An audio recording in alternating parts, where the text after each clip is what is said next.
হাই everyone, এটা নতুন video' সকলৰ বাবে লৈ আহিছোঁ আৰু আজিৰ ভিডিঅ'টোত আমি যিসকল এইবাৰ হাই ছেকেণ্ডেৰী এক্সাম দিব এইচএছ ফাইনেল ছায়েন্সৰ সিহঁতে নোটছ কেনেকৈ বনাব লাগে, কাৰণ ইমান বেছি চিলেবাছটো ডাঙৰ হয়।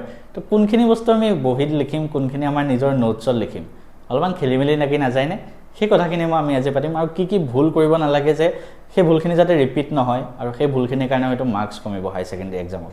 ঠিক আছে, তো সেইকাৰণে মই সুজিত কুমাৰ নাথ হয়। মই নিজেও এইচএছ ফাইনেলত 94% মাৰ্কছ পাইছিলোঁ, in maths 99, state highest, chemistry 98। ঠিক আছে, also' I have cleared JEE Mains in my first attempt and I am a BTech from NIT Silchar. সেইকাৰণে মই তোমালোকক এইবিলাক গাইডেঞ্চ দি আছোঁ। তো বেছি দেৰি নকৰি আহা আমি ইম্পৰ্টেণ্ট পইণ্টত যাওঁ। ঠিক আছে, মই একদম ধুনীয়াকৈ বস্তুখিনি শ্লাইড বনাই লৈ আহিছোঁ। এতিয়া আমি আজি মেইন টপিকটো হ'ল আমি কেনেকৈ আমাৰ নোটছখিনি বনাম। ঠিক আছে, তো তোমালোকৰ অলপমান ইণ্টাৰেষ্টিং লগা নাইনে? মই নিজেও নোটছ বনাইছিলোঁ। প্ৰথম কথা, নোটছটো কিয় বনাব লাগে? বহুতে কি কৰে, ৰেফাৰেঞ্চ বুক যেনেকৈ প্ৰদীপ চেচেলৰ যিয়ে নপঢ়ে তাত আণ্ডাৰলাইন কৰি গৈ থাকে। নেক্সট টাইম আকৌ পঢ়িবা, আকৌ কিবা এটা নতুন পইণ্ট পাবা, আকৌ আণ্ডাৰলাইন কৰি দিবা। ঠিক আছে, তো কিমান আণ্ডাৰলাইন কৰিবা? লাষ্টত গৈ কিতাপখনে ফালি থাকিব। আৰু ছেকেণ্ড কথা, কিতাপত আণ্ডাৰলাইন কৰি থাকিলে তুমি নিজে পাহৰি যাবা, এই বস্তুটো মই আণ্ডাৰলাইন কৰিছিলোঁ, আকৌ এইটো কৰিলোঁ, খেলিমেলি লাগি যাব। তো সেইকাৰণে মই ধুনীয়াকৈ এখন বহী বনাইছিলোঁ। সেই বহীখনত মই ধুনীয়াকৈ যি পইণ্ট মই চাওঁ সেইখিনি তাত ধুনীয়াকৈ লিখি গৈ থাকোঁ। তেতিয়া মোৰ প্ৰেক্টিছো হ'ল লিখাৰ আৰু মোৰ মাথাত খেলাব যে এই বস্তুটো মোৰ ইয়াত আছে। ঠিক আছে, এক্সামৰ আগদিনা যেতিয়া মই পঢ়িব লাগে ধুনীয়াকৈ মই সেই নোটছখিনি উলিয়াই লওঁ, মোৰ নিজৰ নোটছখিনি কিতাপত নাযাওঁ আৰু সেইখিনি এবাৰ ৰিভিজন কৰি গুচি যাওঁ। এই বস্তুটোৱে তোমালোকৰ কামত দিব। চ' আমি যে নোটছ বনাব লাগে, আমি যে নোটছ বনাম তাত মেইন কি পইণ্ট থাকিব লাগিব। ঠিক আছে, যিখিনি পইণ্ট আমাৰ নোটছত থাকিব লাগে। প্ৰথম কথা, ফ্ৰিকুৱেণ্টলি ৰিপিটেড কুৱেশ্যনছ। মই অলপ ডিটেইলছত দেখাম বাৰু। যিবিলাক কুৱেশ্যন বাৰে ৰিপিট হৈ আছে, এই কুৱেশ্যনবিলাক ক'ত পাবা? আমাৰ কুৱেশ্যন বেংকত পাবা। ঠিক আছে, সেই বিষয়ে মই অকণমান ক'ম। তাৰপিছত ইম্পৰ্টেণ্ট ডিৰাইভেশ্যনছবিলাক থাকিব লাগিব, স্পেচিয়েলি ফিজিক্স বা কেমেষ্ট্ৰিত। নিউমাৰিকেলবিলাক থাকিব লাগিব। এতিয়া নিউমাৰিকেল মানে কি? আমি চব নিউমাৰিকেল সেই নোটছখনত লিখিব লাগিব নেকি? নহয়, তুমি ৰেফাৰেঞ্চ বুকৰ পৰা বা কুৱেশ্যন বেংকৰ পৰা এটা নিউমাৰিকেল প্ৰেক্টিছ কৰিলা। সেই নিউমাৰিকেলটো কৰোঁতে কি ফৰ্মুলা ইউজ হ'ল, ফৰ্মুলাটো তাত লিখিবা। চিমিলাৰলি তুমি কি মিষ্টেক কৰিলা নিউমাৰিকেলটো লিখোঁতে, সেই মিষ্টেকবিলাক তাত এড কৰিবা। মইতো কওঁ এখন মিষ্টেক নোটবুক এখন বেলেগে বনাই লোৱা, য'ত ভুলবিলাক হ'ব। ঠিক আছে, ভুলবিলাক এড হ'ব। তাৰ ক'ৰ ডেফিনেশ্যনবিলাক লিখিবা আৰু ডায়েগ্ৰামবিলাক লিখি যাবা। তো এই বস্তুবিলাক আমি তাত লিখিব লাগিব। ঠিক আছে, চ' আমি এনেকৈ নোটছ বনাব লাগিব। এতিয়া প্ৰত্যেক ছাবজেক্টৰ কাৰণে আমি কেনেকৈ নোটছ বনাম মই অকণমান ধুনীয়াকৈ তোমালোকক দেখাই দিম। এতিয়া যেনেকৈ ফিজিক্সৰ কাৰণে আমি কেনেকৈ নোটছ বনাম চোৱা। ফিজিক্সত আমি ফ'কাছ কি কৰিব লাগিব? PYQ কনচেপ্ট, আগতে আহি যোৱা প্ৰশ্নবিলাক আৰু নিউমাৰিকেল শ্বৰ্টকাট। কিছুমান নিউমাৰিকেল কৰোঁতে শ্বৰ্টকাট ইউজ হয় বা কিছুমান ফৰ্মুলা ইউজ হয়, সেইবিলাক আমি মেইনলি ফ'কাছ দিম। তাৰপিছত ফৰ্মুলাবিলাক আমি লিখিম আৰু ডেৰাইভেশ্যনছবিলাকো লিখিম দেই। ডেৰাইভেশ্যনো নোটছত লিখিব লাগিব কিন্তু ফিজিক্সত, মনত ৰাখিবা। ঠিক আছে, কিন্তু এগালমান লিখি পেৰেগ্ৰাফ থিয়ৰী বনাই থাকিব নালাগে। ঠিক আছে, ইয়াত যিখিনি লিখিছোঁ এইখিনি তোমালোকে এভইড কৰিব লাগে মানে।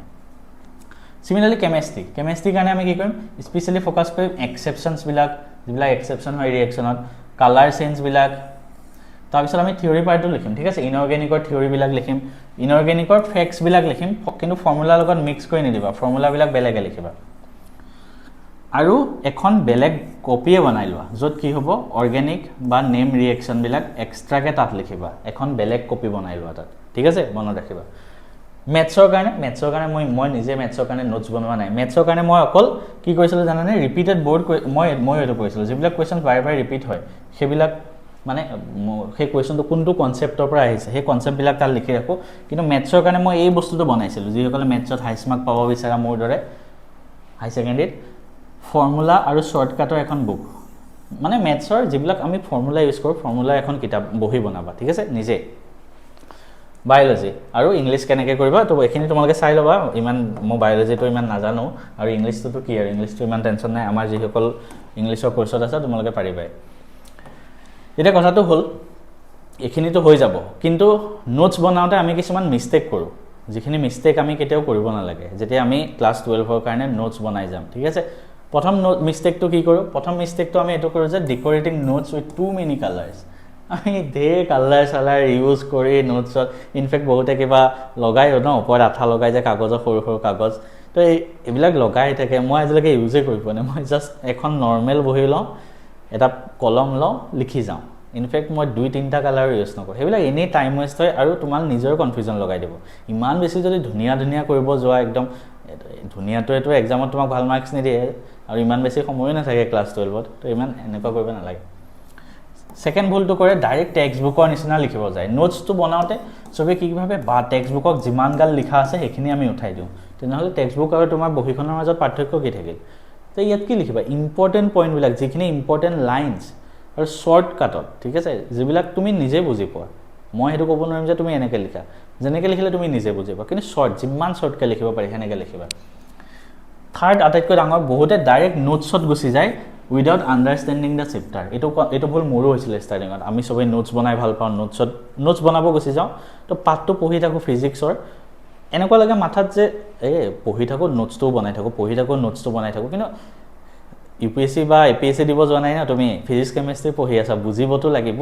নুবুজাকেতো নহ'ব তো ফিজিক্স ডাইৰেক্ট যদি নোটছ বনাই থাকা কি মাৰ্কছ পাবা তো বুজি লোৱা ফাৰ্ষ্ট কি কৰিবা চেপ্টাৰটো বুজি লোৱা যিকোনো ভিডিঅ' চাই বুজি যাওঁতেও যিবিলাক বস্তু বুজি যোৱা যিবিলাক ইম্পৰ্টেণ্ট হ'ব তাত নোটছত এড কৰিবা তাৰপিছত আহি ৰেফাৰেঞ্চখন পঢ়া তাৰপিছত তুমি আৰু ভালকৈ বুজি পাবা তেতিয়া আৰু এক্সট্ৰা পইণ্ট পাবা যিখিনি নোটছত এড কৰি যাবা ঠিক আছে মন ৰাখিবা ফৰ্থ মিষ্টেকটো creating notes and never revising বহুতে এইটো ভুল কৰে যে নোটছটো বনাই থৈ দিয়ে কিন্তু ৰিভাইজে নকৰে তো ৰিভাইজ কৰিব লাগিব ৰিভাইজ কেনেকৈ কৰিবা নোটছটো ধৰা সানডে একবাৰ চালা কি লিখিলা গোটেই সপ্তাহটো আৰু সেইখিনিৰ ওপৰত কুৱেশ্যন প্ৰেক্টিছ কৰিলা আমাৰ কুৱেশ্যন বেংকখন চাব পাৰা আৰু সেইটোৱে আটাইতকৈ ফিফথ হ'ল PYQ বিলাক ইগন'ৰ কৰি দিয়ে প্ৰিভিয়াছ ইয়াৰ কুৱেশ্যনবিলাক নাচাই তেতিয়া প্ৰিভিয়াছ ইয়াৰ কুৱেশ্যন চাব লাগিব চ' প্ৰিভিয়াছ ইয়াৰ কুৱেশ্যন আমি ক'ৰ পৰা চাম ঠিক আছে প্ৰিভিয়াছ ইয়াৰ কুৱেশ্যন আমি ক'ৰ পৰা চাম কাৰণ মেকিং নোটছ ইজ অনলি 50% 50% কামহে তোমাৰ কমপ্লিট হ'ল নোটছটো বনাওঁতে বাকী 50% কি কৰিব লাগিব প্ৰেক্টিছ কৰিব লাগিব প্ৰেক্টিছ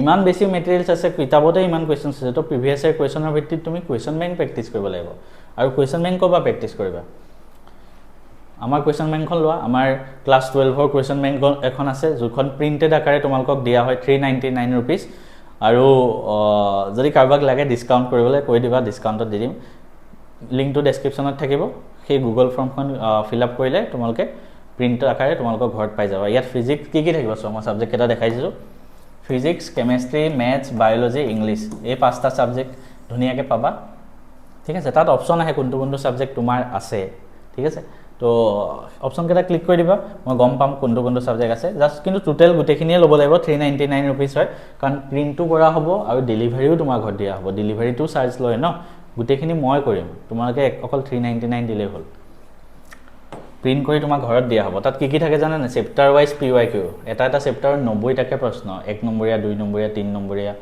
সব ছাবজেক্টৰ ঠিক আছে তাৰ উপৰি ধুনীয়াকৈ এক্সপেক্টেড কুৱেশ্যনছ তাৰ ভিত্তিত আমি এক্সপেক্টেড কুৱেশ্যনছো বনাইছোঁ ঠিক আছে এক্সাম অৰিয়েণ্টেড অনলি তো এইটো ল'ব লাগে মোৰ মতে মই বহুত কষ্ট কৰি বনাইছোঁ আৰু সবেই ল'ম বুলি কৈছিলা সেইকাৰণে প্ৰিণ্টাৰটো আনিলোঁ আৰু এতিয়া সবেই লোৱাটো তোমাৰ দায়িত্ব হয় এখন পঢ়িব লাগে মোৰ মতে মই বহুত কষ্ট কৰি এই PYQ কুৱেশ্যন বেংকখন বনোৱা হৈছে আৰু আই হোপ সবেই ভাল পাবা ভাল ৰিভিউ এটা দিবা যিসকলে বাই কৰিলা মোক এবাৰ ক'বা কমেণ্টত হ'লেও মেছেজত কেনেকুৱা পাই আছা আৰু কেনেকুৱা ভিডিঅ' লাগে ক্লাছ 12ৰ ওপৰত মোক ক'বা মই বনাই দিম